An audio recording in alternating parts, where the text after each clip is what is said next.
unveiling its latest military advancement, and it is a new tank that they build themselves. Tehran says this is it. This tank will be mass-produced. They say it can fire precision-guided missiles, and they claim it can face any sophisticated armored battalion anywhere in the world. Well, this comes, as you know, just days after Iran successfully test-fired a naval missile off its southern coast. And those ballistic missile tests keep on coming, as well as those little speedboats continue to harass U.S. naval warships near the Strait of Hormuz. So what does all this continued provocative behavior mean? And can the West try to rein it in? Danny joins us. He's the Israeli ambassador to the United Nations and former Israeli Deputy Defense Minister. Ambassador, good to see you. Thank you for coming in the studio. Good to be here. Thank you, Eric. When you see that tank, you were a former Deputy Defense Minister, so you know about the tanks. What does that mean to you? What do you fear? Is this a game changer in potentially facing Iran? It is another proof of the real intentions of Iran. They continue to arm terrorists. And this particular tank, it will not be only used by Iranians. It will go to Hezbollah and to other terrorist groups. That's what they are doing. They're developing missiles, technology, and then they share it with terrorist organizations all over the region. That's why we have said it very clearly. It is about time to stop the aggression of Iran. They are in defiance with Security Council resolutions. And I think that the Western world should say enough. Enough with the aggression. It's not only about the ballistic missile test. You know, last year they had a ballistic missile test, and they wrote on the missile, we should destroy Israel completely.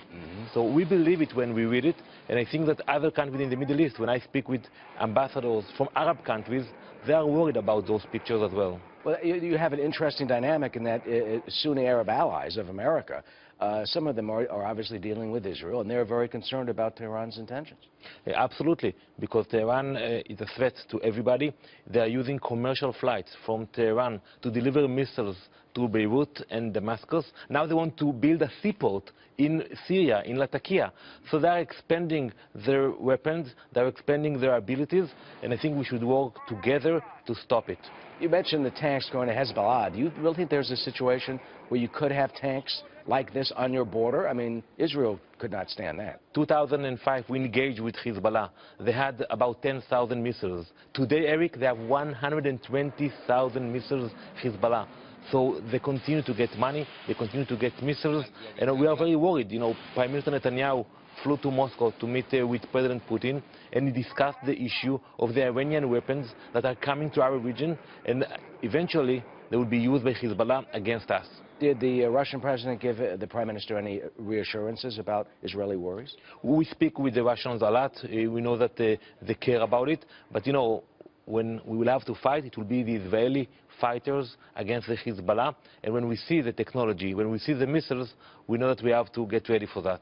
You mentioned the Prime Minister's visit to Putin in Moscow. Let me read you an editorial that's in the Jerusalem Post today. There's a new dynamic seems to be appearing in the Middle East region because of Iranian behavior. This is what the Jerusalem Post says this morning. Quote, the Prime Minister's renewed efforts to put the Iranian threat on top of the U.S. agenda came after Trump's inauguration, which ushered in an administration with an instinctively more hardline approach to Iran than that of the Obama administration. Netanyahu believes there is a unique opportunity now to enlist U.S. support and, to a lesser degree, British and Australian support for ensuring that Iranian violations of the nuclear deal are punished. He also hopes to curtail Iran's conventional capabilities, which are not addressed in the nuclear deal, conventional capabilities like those tanks.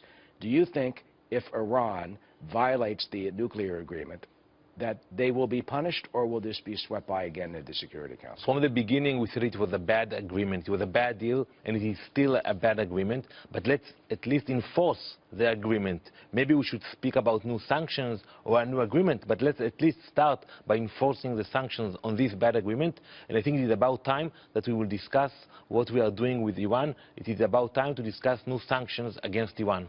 So finally, quickly, how do you think this will play out? What do you hope happens next? I think the new administration made it very clear that we will not accept the aggression coming from Iran. We will not accept it. And when I speak with my colleagues from the Middle East, they also said it is enough, it is about time to take action. Well, some thought there'd be a change with the Iranian nuclear deal. We apparently have not seen that so far.